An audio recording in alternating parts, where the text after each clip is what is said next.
Okay, let's begin. So, welcome to this webinar where we'll see the top technology options one can pursue from this year onwards. Okay, so in this 1 hour, we have these agenda planned. That is, initially we'll see what are the objectives of such a webinar. Can you all see me? Is the video okay? Okay, video hasn't. Okay, my video on now.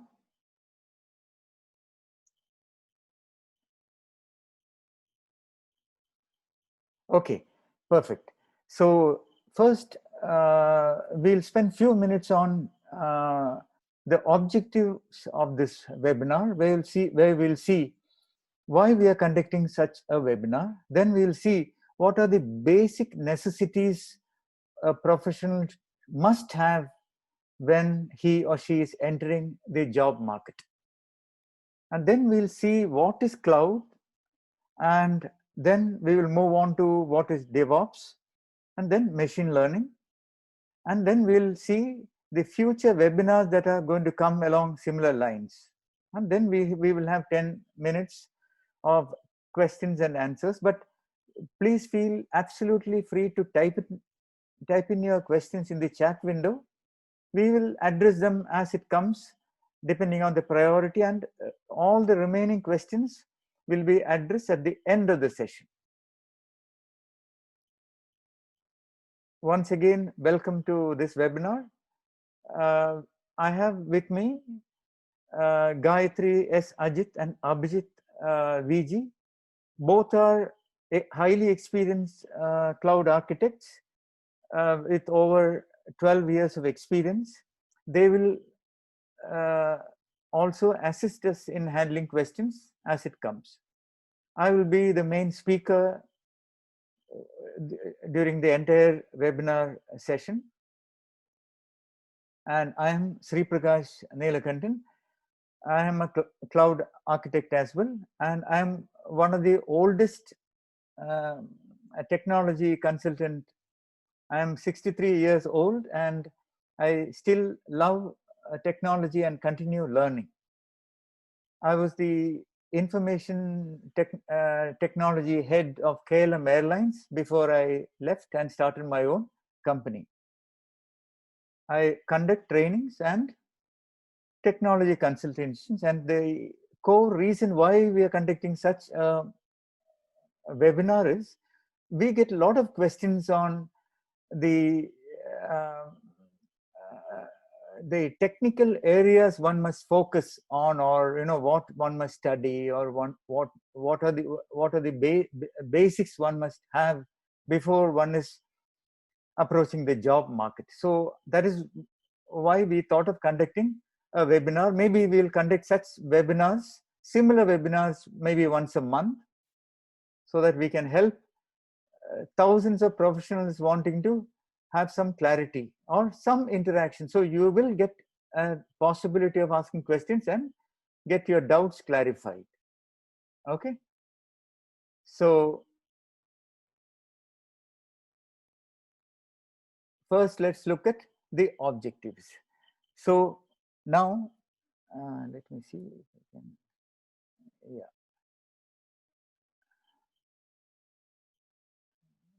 Yeah. Okay.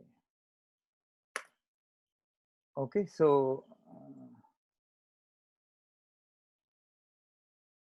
the main objective is to share our 40 plus years of industry experience across the younger generation. Because this what we study in our schools and colleges are absolutely useful, but they are not really what we are going to face in the real world scenarios. So we thought we will just bring some clarity on what one must understand in terms of what is cloud, what is DevOps, what is machine learning, etc.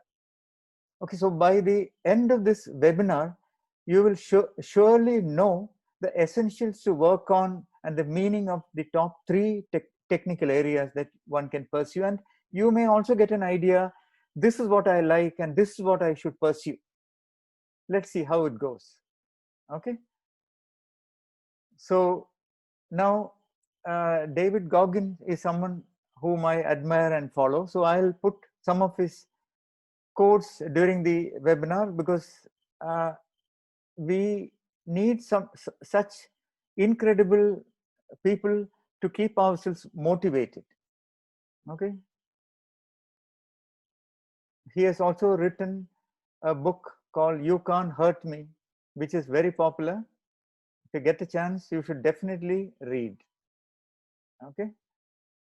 And now the selection process for a professional, this is what I see in the industry, and based on my experience past several years of conducting interviews and selecting professionals, the way we recruit is changing, or the campus selections will change, especially with the lockdown and the corona situation. We don't know how these campus selections are going to be. So the selection process that happens within a campus and what happens when you are out of your campus is completely different.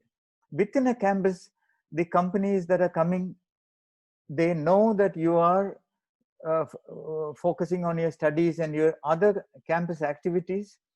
You are not exposed to the industry and you are not expected to learn something outside your curriculum. So they will do your aptitude, analytical, such tests, and maybe basic programming skills they will check. And after that, when they hire you, they will put you through a training process. Okay. And then they will impart certain trainings that are specific for the departments for which you are hired. But once you are outside the campus, this completely changes. You are going to compete, every interview you will be competing with thousands of other highly experienced professionals. So where chances of getting placed diminishes when compared to a campus. So we will discuss the techniques that you must follow, you must definitely follow, so that the chances are completely changed. You can completely manage the possibility of getting placed. Okay, so now another thing is the selection process may not be face to face. It could be a Zoom based interview, Zoom based selection, where you may not show your complete personality in terms of your physique or fitness. It will all be how you speak over the Zoom communication link, and also how you present your resume and your online credentials. So we will see what are those online credentials that you need to maintain during this during the next few minutes. Okay. So the selection process is changing. Be ready for such a selection process. So what we mean by that is you must have your online profile correctly made so that people can find you. For example, LinkedIn profile, you should clearly prepare your LinkedIn profile with the proper images, proper location. You should see how popular professionals have maintained their LinkedIn profile, and start building your profile. As you study new technologies, you can add them to your profile so that companies can easily find you, and company can also easily understand what you know without having to first contact you and then ask you. So they can do their initial pre-screening or filtering online itself. Okay, so if while I'm talking, if you have any questions, please feel absolutely free to type in your questions in the chat window. Abhijit and Gayatri are there to assist us with the questions. Now, next point. So the objectives we have seen. Objective is how to excel in off-campus selection, or how to pursue the most interesting, most popular technologies off campus, and how to ready ourselves to be located by the industry. Next, we need to look at the essentials. See, these are not even considered as a qualification, but if you don't know the point that we are going to mention, then the chances of you being appearing in the selection will greatly diminish. So we'll see what they are.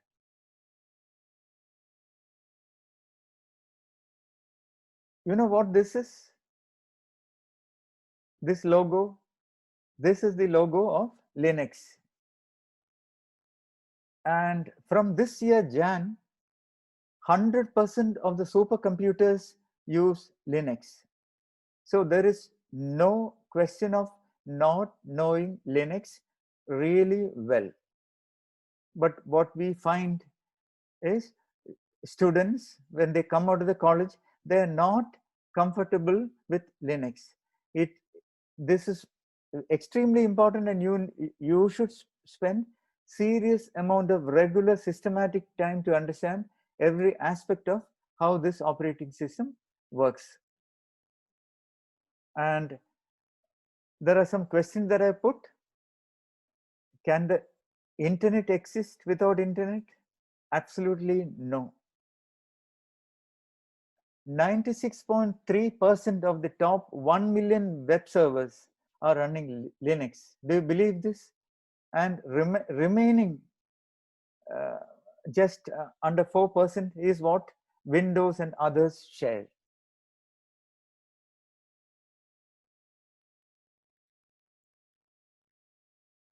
Abhijit and Gayatri, please alert me if I'm following the time schedule. Okay. So Facebook, Pinterest, Twitter, Reddit, Google, all these are running on Linux platforms or Linux servers. So I don't need to mention that you need to study Linux, right? If you want a job, you have to know Linux.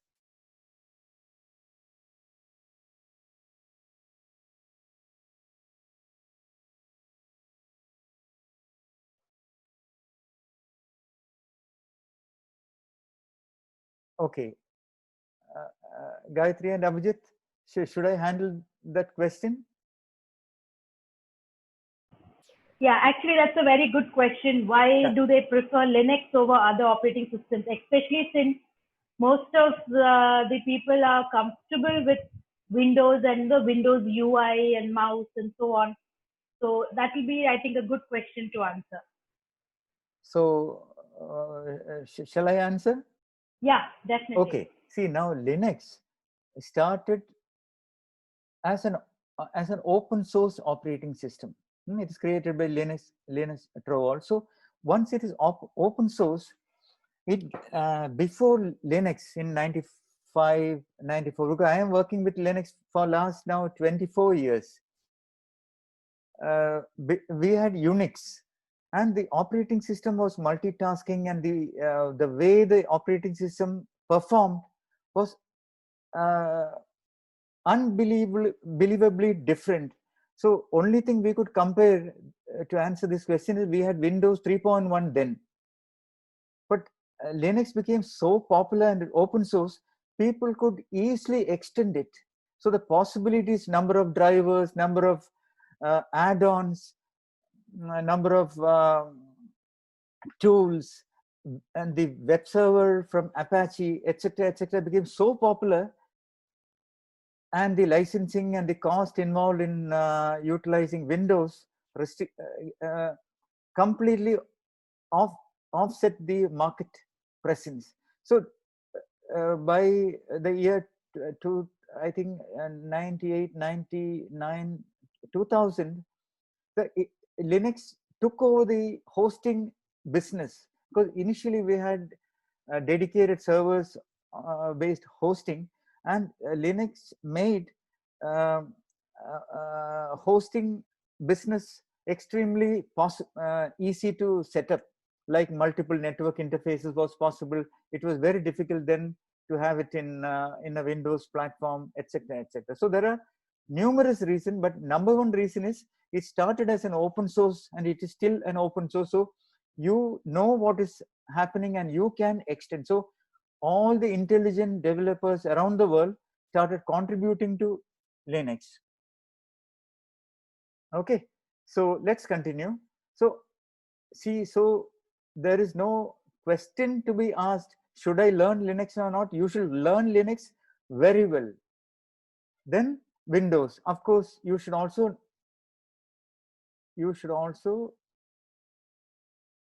yeah, you should also know Windows. And all the tools that we are going to discuss or during our subsequent webinars are all going to run on a Linux server. And programming, you should know, especially you should know Bash shell scripting and maybe Windows PowerShell scripting.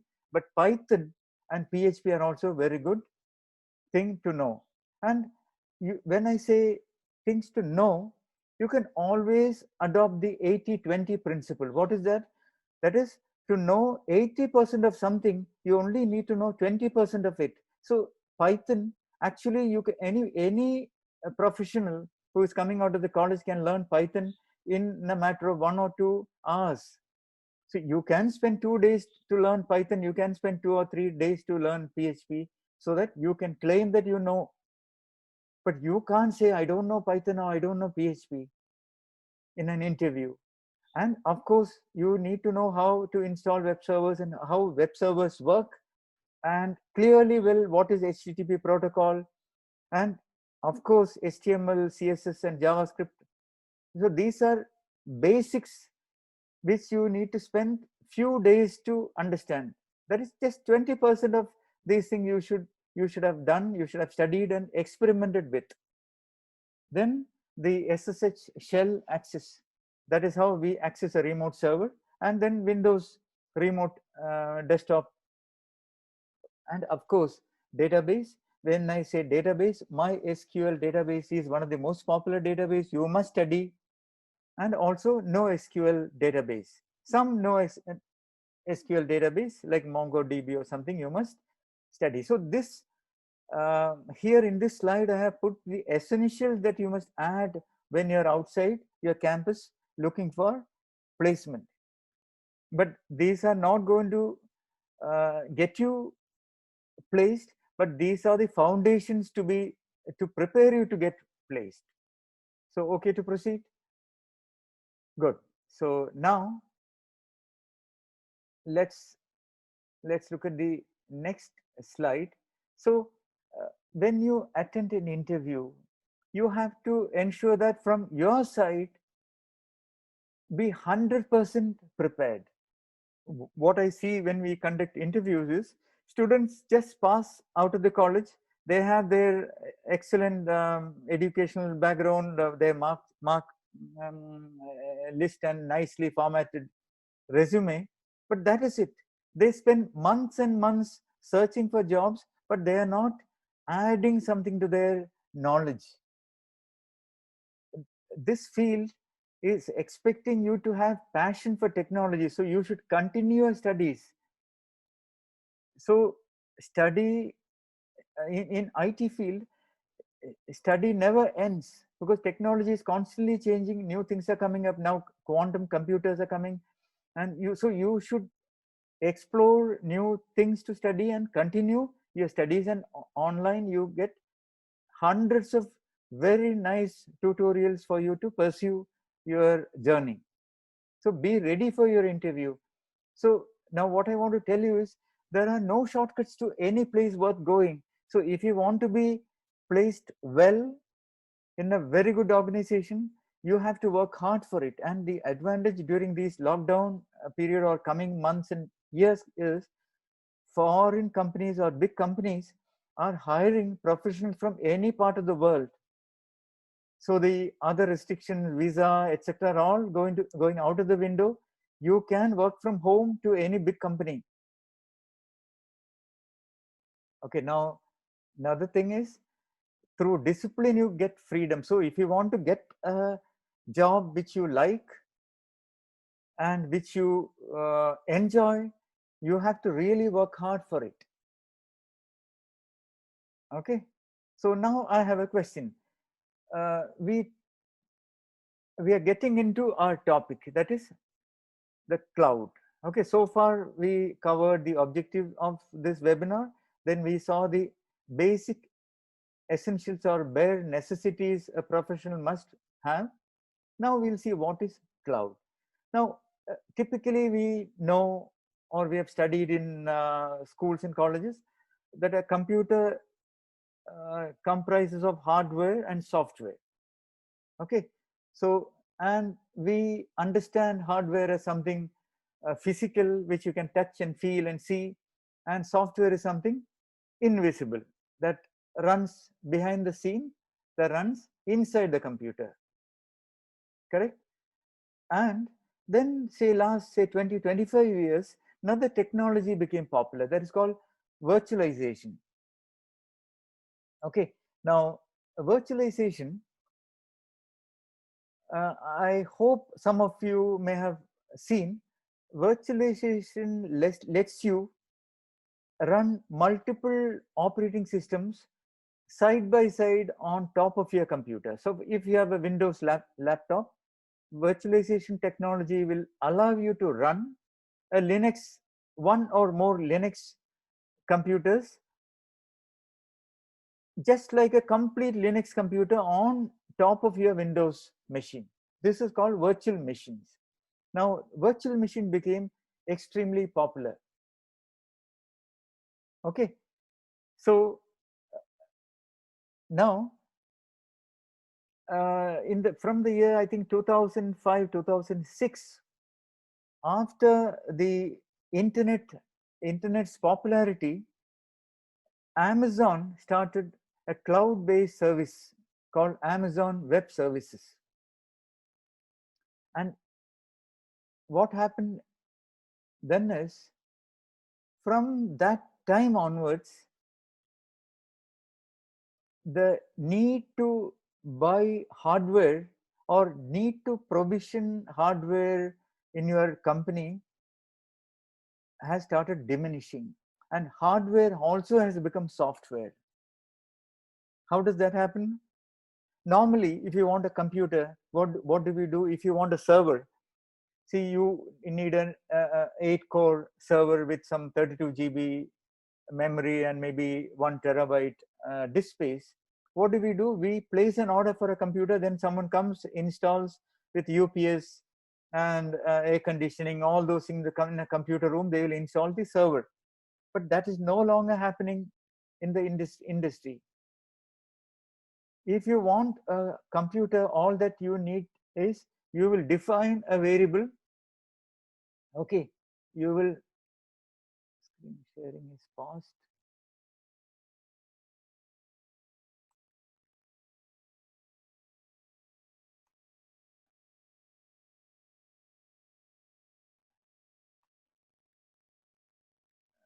But it says screen sharing is paused. Is the screen changing? Okay, okay, good. So okay, so if you want to have a computer, all that you need is to set some variables, say memory equal to 1 terabyte, 1, and maybe CPU equal to 8. There you set some variables and execute a command, and your computer will be ready. Do you believe this? That is exactly what a cloud is. Cloud is nothing but you being able to provision your hardware remotely and get access to your remote servers. So in the industry that you are going to join, there is no hardware. It is all software. Okay. So essentially what cloud is, it lets you access to any of these remote technologies. through the internet. Okay, so everything that we use or see now is coming from internet and coming from some remotely hosted cloud infrastructure like Amazon. So now there are top 3 leading cloud providers, and undoubtedly Amazon Web Services is number 1, and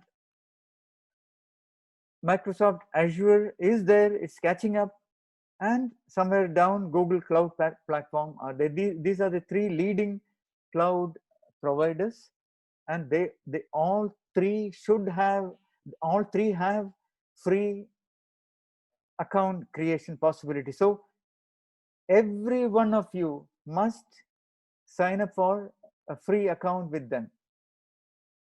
Then you can play with them, you can provision your own infrastructure and see how it works. Okay, so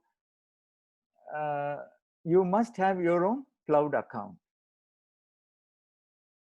Okay, if you have any questions on these topics that I'm covering, please feel absolutely free to type it in the chat window and we'll address them.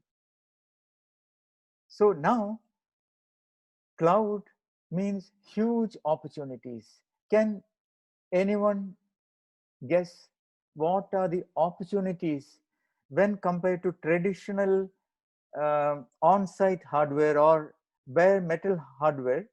What are the advantages a cloud defined or a software defined hardware offers? It is incredible. From 2006 2007 this started became popular, and now this is the way we run the business online industry. Anyone? Okay, so Padmaja says remote logging and remote work. Absolutely, that is correct. Anything else?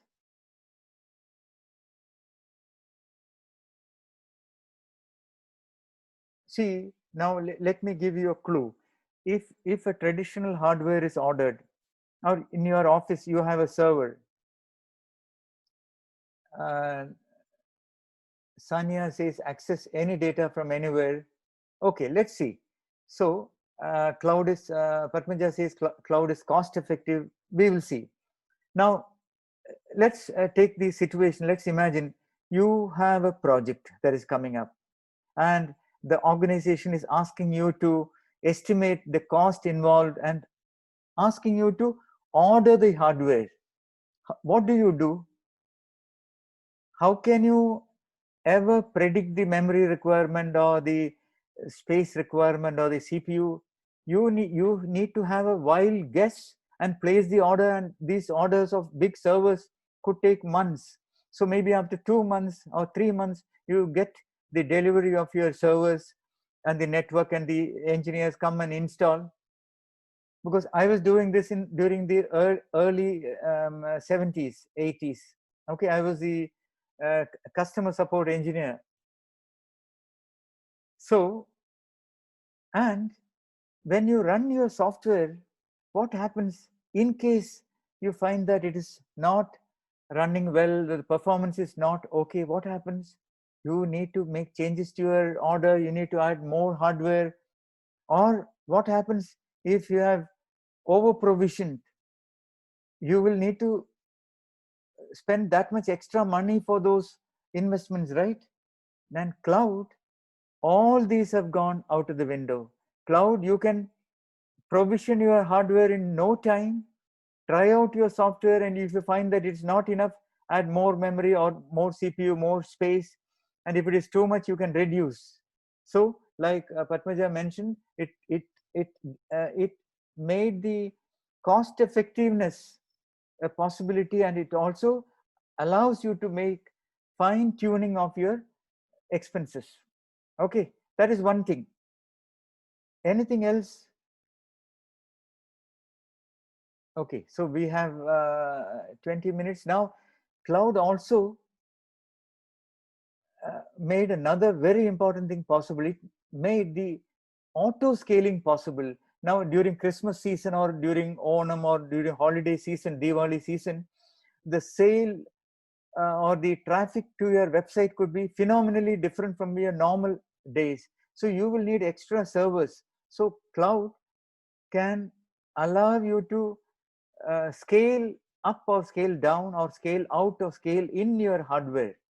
So these possibilities will go deeper when we have our webinars, forthcoming webinars, which are focusing on cloud. So essentially, that is cloud in a nutshell. Now, with the popularity of cloud, three important technologies became extremely popular and in great demand. That are, one is cloud engineer. Cloud engineer may have different job titles like cloud engineer, cloud architect, cloud solutions architect, etc. And then DevOps engineer, DevOps professional. In fact, these are one of the top highest paying jobs in the industry. So we will see how one can become one of these categories. Then we have machine learning engineer, which is a subset of artificial intelligence. Okay, so let's look at one of these, each one of them by spending few minutes. What is a cloud engineer?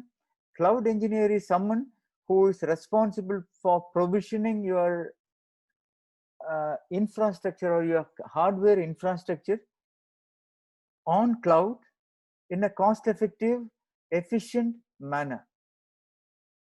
That is, the definitions could be cloud engineer, solutions architect, cloud developer, sysops engineer. These definitions, essentially in a nutshell, their role is to ensure that your software or your company's product is efficiently getting executed on the target platforms.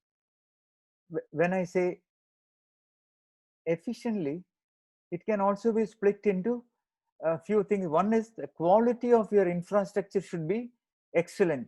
That is, it should run fail safe.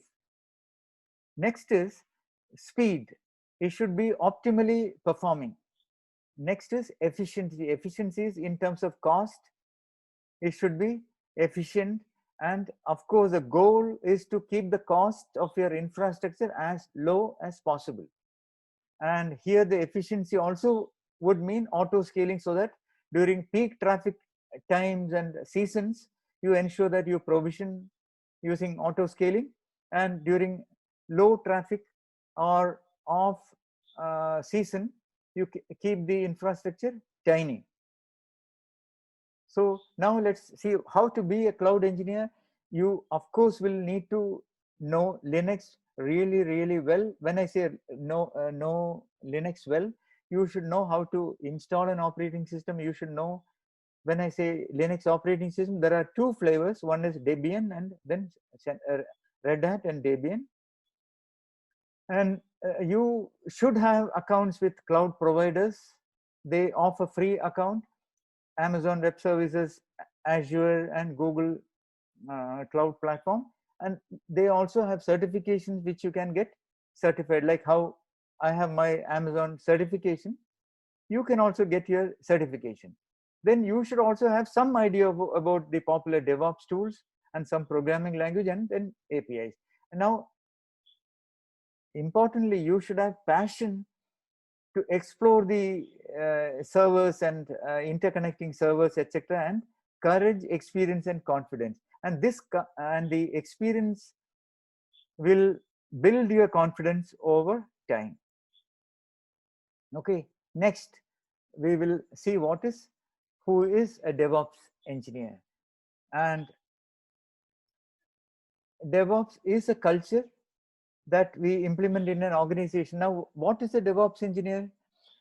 Any software that your organization is creating, there will be a team of developers who is building this application, and there will be a team which you may not know. There is an operations team which is responsible for running or maintaining your application. And this operations team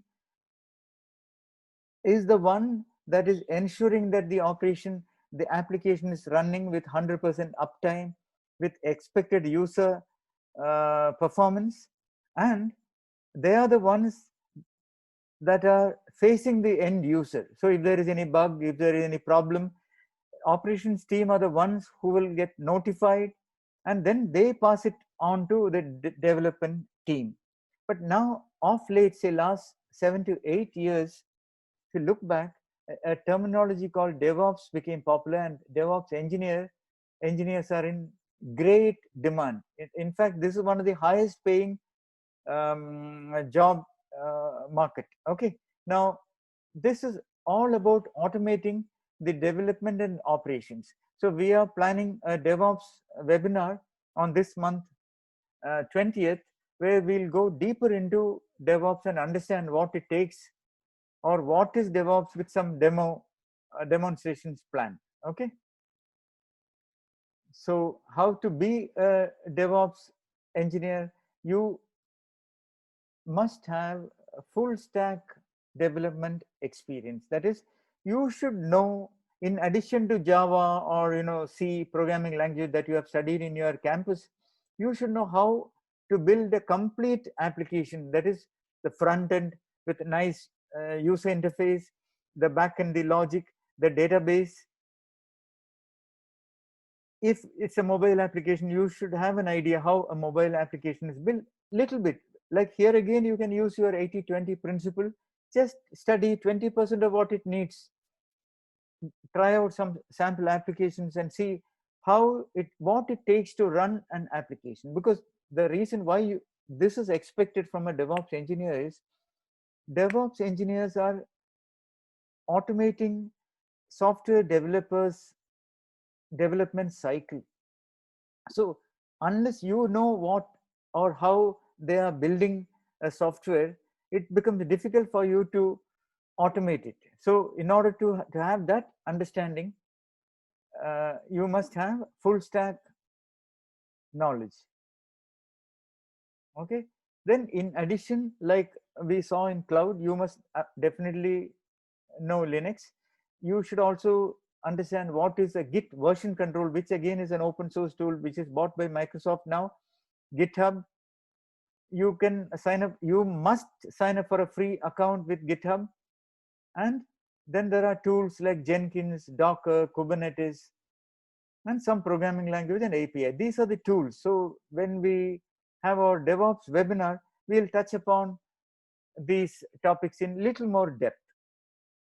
So these are some of the technology that you must learn to become a DevOps professional. Okay, now we will spend few minutes on what is next, that is machine learning, or what is machine learning. Okay, this is a part of artificial intelligence which existed for a very long time, but machine learning became popular only last 3-4 years. Okay, so now he's one of my professors when I studied my machine learning. So like what he says, he's one of the most popular professor in the world. What he says is, how electricity transformed 100 years ago, today you can't think of anything without AI built in, including Alexa and all these assistants, automated things, including Google Map, to everything that you see, including Google search engine. Okay, so what is machine learning? Now a typical what is the time? Okay, typical programming, we build a program based on the data. Okay, so we know that we need to add data. Then what we do is we write a program to add, and then we get the result, correct? So data plus program is a traditional way of computing, or classical computing. And now I am greatly simplifying for our understanding, so that at the end of the webinar, if someone asks you what is machine learning, you should be able to give this answer. Okay, so this is a highly simplified answer. Now in case of machine learning, what you do is you give data and you also give the outputs. That is, supposing here you had to add 10,000 numbers to get an output. You write a program to add, but here you give the 10,000 pairs of numbers, and also you give 10,000 answers or those pairs of numbers, for example, and then your program will compare the answer and the data and iterate and figure out that it is an adding algorithm, and it will prepare an adding model or an algorithm for you. This is in a nutshell what is machine learning. So it learns from data, and it gives meaning to data. It's also able to predict data when new data comes. That is in a nutshell, that is the quickest explanation of what machine learning is. We will also plan webinars on machine learning in next month, where we can go deeper and with some examples. And machine learning, of course, is much bigger than this simple explanation. It has got major 3 sections. One is supervised learning, then unsupervised learning, and then reinforcement learning, and then various subsections of these. So let's look at what is a machine learning engineer expected, or what or machine learning engineer is expected to do. Typically 90% of the machine learning job responsibility involves analyzing large volumes of data to make sense of it, out of it, or make some predictions for future data. Okay, so though there are numerous areas in machine learning, essentially if you focus on 80-20 principle and study something 20% really well, you will get a chance of getting placed very high. Okay,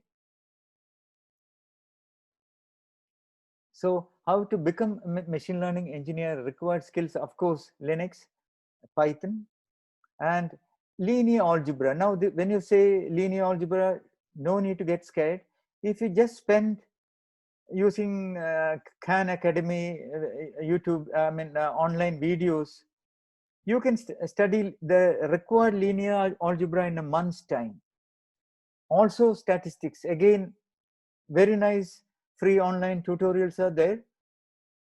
And statistics, also the essential statistics that you need for machine learning, you can study in a month's time. So 2 months if you spare, right, make nice notes and prepare, you can study linear algebra and statistics. Okay, in addition, passion, perseverance, patience, and common sense and experience. And then it also gives you amazing possibilities. Like with this present corona, the data is available online, so you can also work with these databases to make your own predictions, make your own statistics, and put it up. So others will locate you, that you are very good in your analysis skills, and they will hire you. So there are platforms like Kaggle, where you can have your account, where you can get data and put your research machine learning experiments, put it there. They also announce experiments which you can participate, and then you get noticed. So instead of you going after companies, companies will come after you if you do these things. Okay, so now to summarize. So we saw what is cloud. Cloud is nothing but hardware also defined or created through software libraries and applications. So what is the role of a cloud engineer? Role of a cloud engineer is to provision your online cloud infrastructure as efficiently as possible. When I say efficiently, it should be disaster free. Even if there is a disaster, you should know how to quickly recover, and you should be able to scale up or scale down depending on the load or number of users so that cost is kept low. Essentially, that is the role of a cloud engineer. And then DevOps engineer, what is the role of a DevOps engineer? DevOps engineer is focusing on automating software development life cycle. That is how when a developer builds a software, it has to go through testing, it has to go through integration, the security audits, all those things before it gets deployed to the end user. The entire thing gets automated so that deployments can be done as quickly, as frequently as possible. Otherwise, if you remember olden days, every 6 months or 3 months, we used to get software updates. But now, software updates, we don't even notice. It just happens automatically on its own. And DevOps engineers offer that possibility. Then we saw what is machine learning engineer. Machine learning engineer is someone who works with large amount of data to make sense out of it. And there are various ways of applying these algorithms and deriving those algorithms. We will go deeper into what it takes when we have our machine learning webinar. But now you have an idea of what is a cloud engineer, what is a DevOps engineer, what is a machine learning engineer. And there are a number of tutorials available online which can help you to pursue, but pursue only one. Don't try to pursue everything together because each one is demanding. So spend maybe 3 months, 4 months on mastering one and update your profile with all the tools and technology that you have covered so that companies can find you. And when you approach companies, your profile or your portfolio will contain those in addition to your academic qualification. Okay. Okay, so now let's look at some few slides. You remember, every day do something that is upgrading your skill.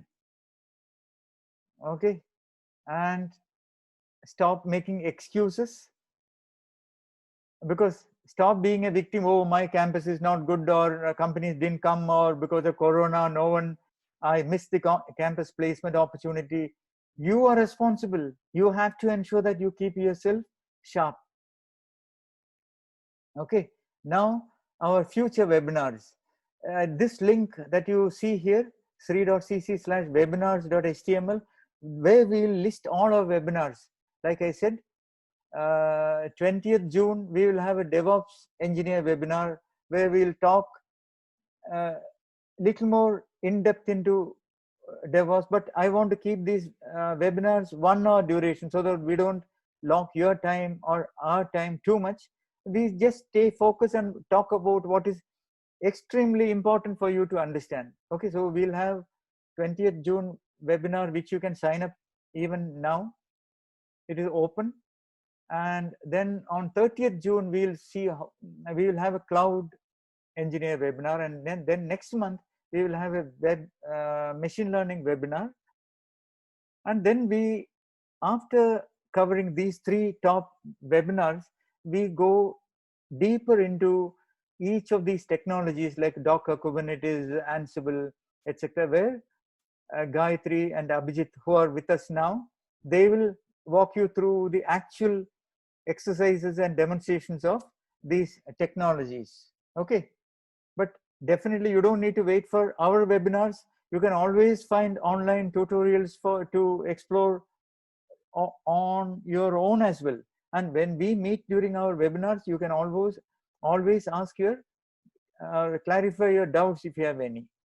And then I am also into electronics. I do electronic design, and I work with Internet of Things, etc. So maybe in July we will have our first IoT webinar. We'll have discussion on what is IoT, and then we go deeper into IoT, maybe Arduino, Raspberry Pi, etc. Subsequent webinars. So we are indeed planning a series of webinars, and then we will also plan our first quantum computing webinar. Okay, it has an immense possibility. So those of you who are interested can pursue. Okay, so now let's quickly see the essential to be number 1. Okay, know what you don't know, or knowing what you don't know is more important than being brilliant. Okay, and harder you work, luckier you get. Okay, there is no shortcut. Okay, you have to be odd to be number one. So be shamelessly pursuing what you want to study. Okay, so, and what else? Essentials to be number one. Now this screen, take a picture of this screen.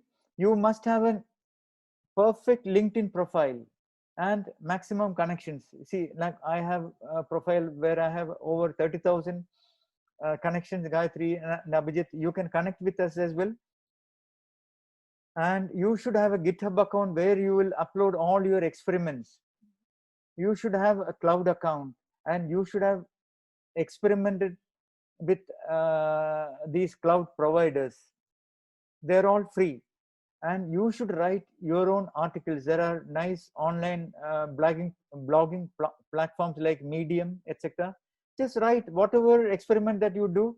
Just write a simple article with your screenshots and your commands, etc., and populate your presence online and put those links in your resume. Then you can also get certification from Amazon, etc. Okay, and then you should also do your own projects. Find out projects online and start building it on your own. Don't wait for some company to hire you and give you a project. Okay, so now Padmaja is asking, does it make sense to change from software testing to machine learning? See, I am 63. I'll be 64 years this year. I started my machine learning last year, and this year I completed my quantum computing studies. So there is no age. Age is just a number. Okay, so we are getting into our Q&A time. So, and so Stack Overflow, you can answer and then build your nice portfolio so you are always up to date. And discipline comes through freedom, remember. And comfort zone is the most dangerous addiction that we have. Be comfortable being uncomfortable. Okay, okay, now this is me, and I am also took up running. I also took up running, and this January I participated in Mumbai Marathon, where at the age of 63 I ran 42 kilometers. So age is just a number. And we have also free tutorials at this link.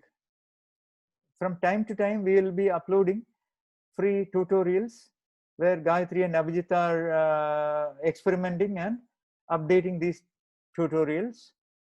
And then we have a feedback link. Please submit your feedback, the sri.cc/fb. It's easy to remember. And this is the future webinars link. So we have what else? And please share this webinar link with your friends. Let's help the community, especially during these times, to give them the confidence to pursue what they want or what is best for them. Okay, and Gayatri and Abhijit are here with us to handle your questions. Please shoot your questions.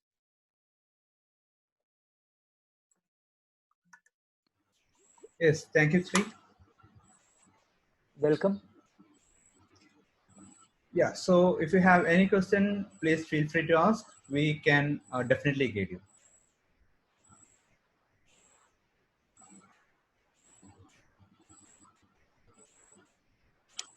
You will require to type in your questions in the chat window. Okay.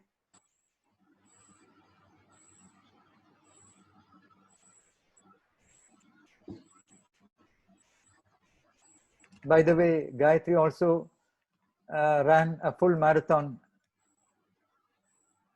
last December.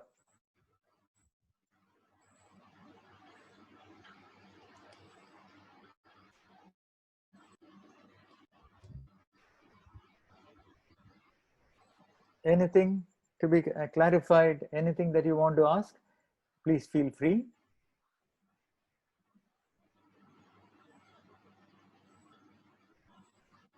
So, Yes, Sanya has a question. Can yeah. machine learning be combined with any other sector, like use it in defense sector? Yes, Sri, you can take the question. Yes. Can you imagine, or can you guess why machine learning became popular? Why an artificial intelligence existed 40, 50, 60 years ago?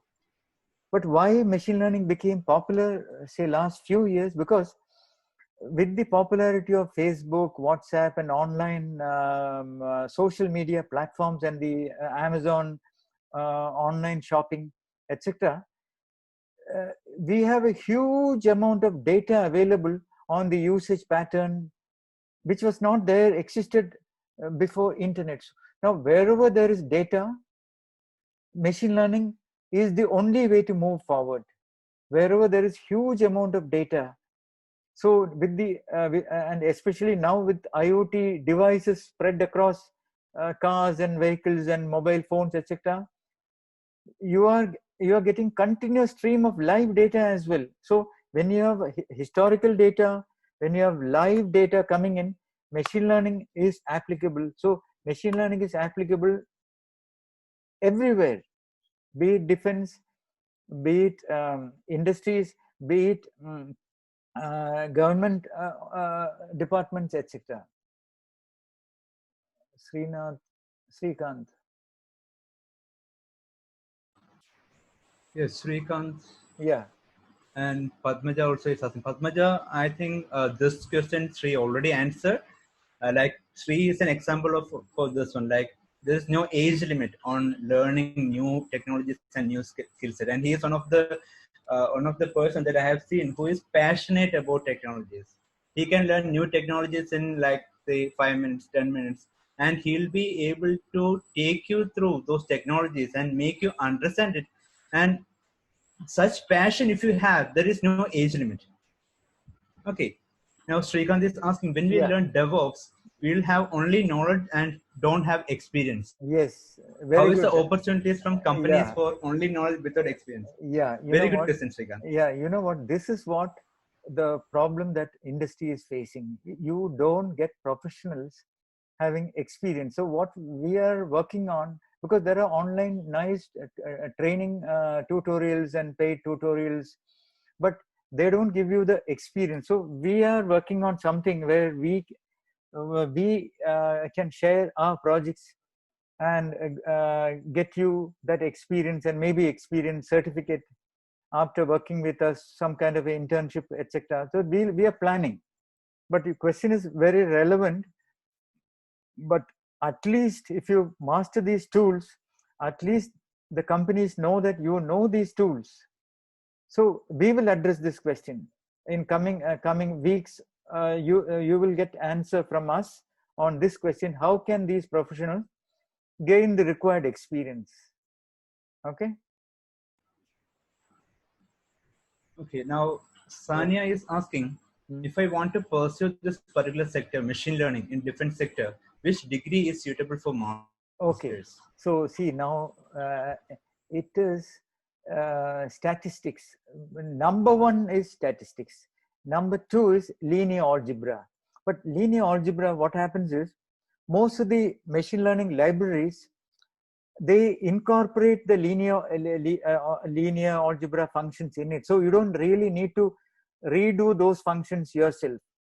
But understanding statistics is the most important thing for machine learning, because it's all about predicting.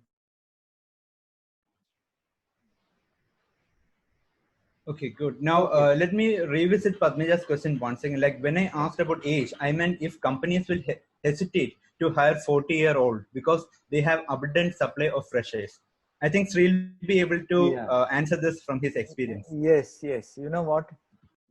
If you have the sufficient exposure and maybe certification or qualification, age is just a number. And you know what? Now, all the entire industry is becoming online. You're going to work from home. So it has become even more easier for older people to get employed, like youngsters. Got it? I hope, Padmaja, it's clear to you now. Okay, now Srijit is asking, what are the job roles in ML other than data scientist or analyst? You know what? You will understand which role you fit in. If you are very good in statistics, then you will be a data scientist level. But if you are very good in programming and implementing those logics, then you will be towards machine learning engineer. Now both are equally needed by the industry. So you will naturally fall into one of these categories yourself when you pursue. Okay, so that is the simplest answer I can give. But during our machine learning webinar, we will go into various aspects of machine learning where you will get much better clarity on this question. Okay, perfect. So let's take a final question. Sania is asking, so will you offer internships to work alongside with you? Yeah, you know what we offer, but our internship is not open for all, in the sense that we have our screening process where because our internship, we can't have open-ended internship. We may have, say, 2 months or 4 months internship where we do a pre-screening, aptitude screening. We have some basic screening so that we know that you are able to undergo the stress of studying all these tools and technologies in a matter of 2 or 3 months, and do our project side by side so that you can get an experience certificate. That is what we are working out. So the screening process we are planning. So we will be in touch with you.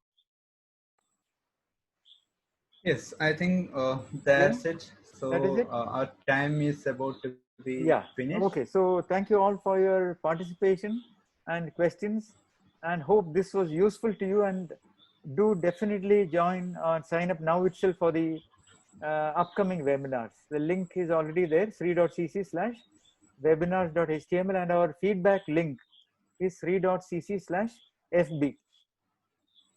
Okay, thank you. Yeah, thank you. Yeah.